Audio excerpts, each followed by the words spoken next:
Desde que Fidel Castro tomó el poder en Cuba en 1959, la isla se convirtió en un epicentro de la expansión comunista en América Latina, África y otros continentes.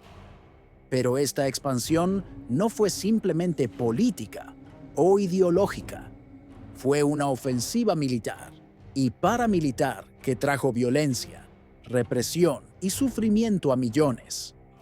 Cuba no solo reprimió a su propio pueblo, sino que también exportó su dictadura y sus métodos represivos a múltiples países, dejando un legado de conflictos y muerte.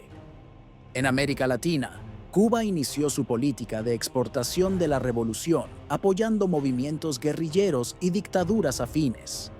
En Venezuela, la relación se intensificó especialmente desde la llegada de Hugo Chávez en 1999. Se calcula que más de 20.000 cubanos, entre médicos, militares, entrenadores y agentes de inteligencia, estuvieron en Venezuela en la primera década del siglo XXI. Muchos de estos médicos también actuaban como supervisores políticos y espías para el régimen. Este apoyo fue clave para sostener un gobierno que hoy enfrenta la peor crisis económica y social en la región, con una hiperinflación que llegó a superar el 1000% anual en 2018 y con millones de venezolanos huyendo del país en busca de refugio. En Guatemala, la dictadura cubana financió y armó a guerrillas marxistas durante la sangrienta guerra civil, que duró 36 años, desde 1960 hasta 1996. Se estima que entre 150.000 y 200.000 personas murieron en ese conflicto, con graves violaciones a los derechos humanos.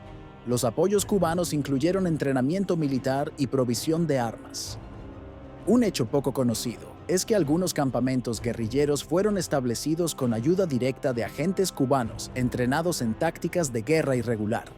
En Nicaragua, la influencia cubana fue determinante para la llegada al poder de los sandinistas en 1979. Cuba envió más de 25.000 soldados y asesores militares para entrenar y apoyar a esta guerrilla, que luego instauró un régimen autoritario. Durante la década de 1980, con la ayuda cubana, el gobierno sandinista reprimió a grupos opositores y utilizó tácticas de guerra sucia, incluyendo asesinatos y desapariciones. Entre 1980 y 1990, el conflicto interno dejó unas 50.000 muertes, muchas vinculadas a operaciones militares cubanas o inspiradas en sus métodos. En Chile, antes del golpe de Augusto Pinochet en 1973, Cuba intentó financiar y armar grupos revolucionarios con el fin de desestabilizar el gobierno de Salvador Allende. Aunque el golpe militar detuvo esta estrategia, la etapa anterior estuvo marcada por una escalada de violencia política. Se calcula que durante el régimen militar de Pinochet, que duró hasta 1990, murieron o desaparecieron más de 3.000 opositores políticos, víctimas en parte de la radicalización que promovió la lucha armada alentada por Cuba. En El Salvador y Honduras, Cuba fue un actor clave en la guerra civil de los años 70 y 80, entrenando guerrillas como el Frente Farabundo Martí para la Liberación Nacional, FMLN. El conflicto salvadoreño terminó con la firma de los acuerdos de paz en 1992, pero no sin antes dejar un saldo de aproximadamente 75.000 muertos y cientos de miles de desplazados. Cuba financió entrenamientos y facilitó armas para estas guerrillas, contribuyendo a la prolongación del conflicto y la crisis humanitaria. Ahora, saltemos a África, donde la dictadura cubana llevó a cabo una de sus operaciones militares más extensas fuera de su territorio.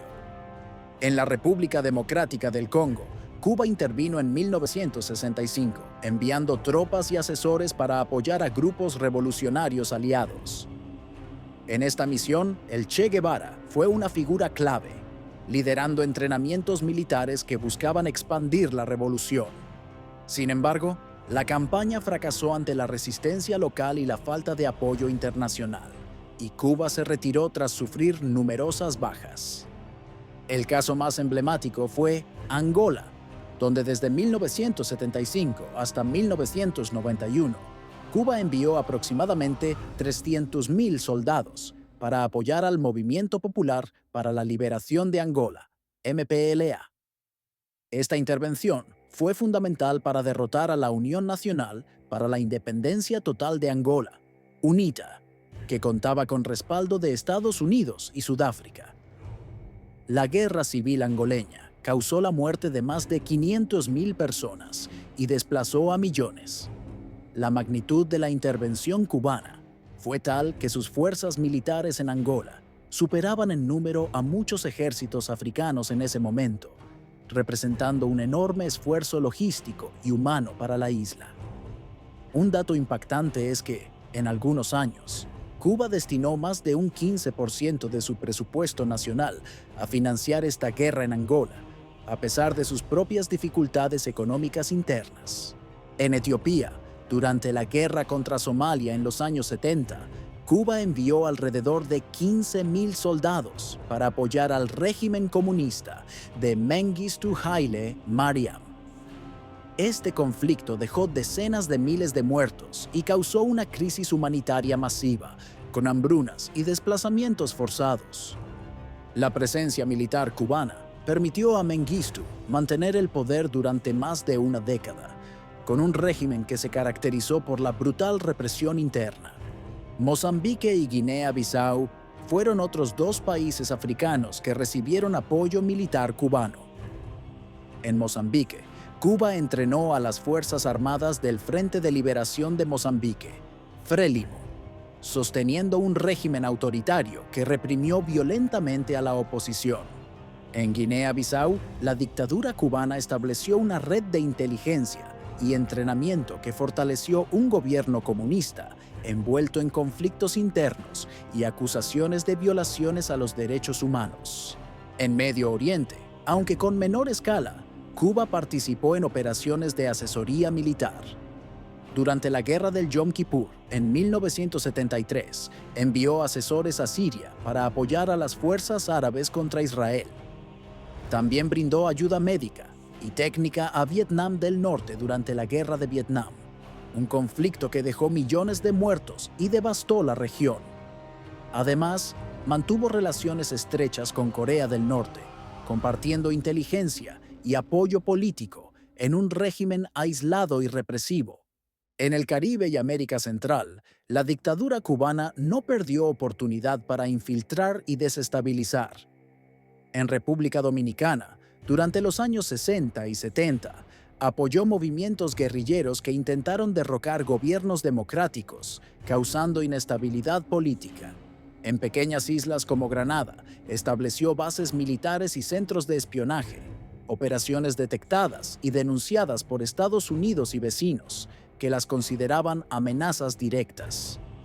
Para ilustrar el alcance de esta expansión, hay varias anécdotas. En Angola, por ejemplo, uno de los soldados cubanos que combatió en la batalla de Cuito-Cuanavale relató cómo en plena guerra se enfrentaron no solo a tropas angoleñas, sino a combatientes sudafricanos y a la presión constante de la inteligencia occidental. Esa batalla, considerada una de las más grandes en África después de la Segunda Guerra Mundial, fue clave para asegurar la supervivencia del régimen marxista. En Venezuela, un exmédico cubano que desertó reveló cómo parte de su trabajo incluía informes diarios sobre la actitud política de los pacientes, además de supervisar que el personal local cumpliera con la línea ideológica. Historias como esta muestran que la presencia cubana no fue solo médica o cultural, sino un mecanismo de control y vigilancia política. En Nicaragua, un exguerrillero sandinista admitió en una entrevista que muchos de sus superiores directos eran cubanos y que las órdenes venían desde La Habana, con estrategias que incluían infiltraciones, sabotajes y represión de disidentes, replicando el modelo cubano. La dictadura cubana también apoyó a grupos terroristas internacionales. Por ejemplo, es conocido que facilitó entrenamiento y logística a miembros de ETA, la organización separatista vasca, y a grupos colombianos como las FARC y el ELN, quienes cometieron secuestros, asesinatos y narcotráfico, desestabilizando regiones enteras. En conclusión, la historia de Cuba como exportador de violencia y dictadura es vasta y profunda. Sus intervenciones militares y políticas han dejado millones de víctimas directas e indirectas en América Latina, África y otras regiones. Estos datos y testimonios revelan un patrón claro. Cuba no solo reprimió a su pueblo, sino que utilizó la isla como base para controlar, influir y desestabilizar gobiernos legítimos, sembrando caos y sufrimiento por todo el mundo. Entender esta historia es vital para que las nuevas generaciones reconozcan los verdaderos efectos de la dictadura cubana y aprendan a valorar la libertad y la democracia. Como hemos visto, la dictadura cubana no solo reprimió a su pueblo, sino que extendió su modelo represivo y violento a muchos países del mundo. Su legado incluye guerras civiles, dictaduras autoritarias y millones de víctimas inocentes. Esta historia es fundamental para entender la realidad política y social de muchas regiones hoy en día y para valorar la importancia de la libertad y la democracia. Si te ha gustado este video, no olvides darle like, suscribirte al canal y compartirlo para que más personas conozcan esta verdad. Gracias por acompañarme y nos vemos en el próximo video.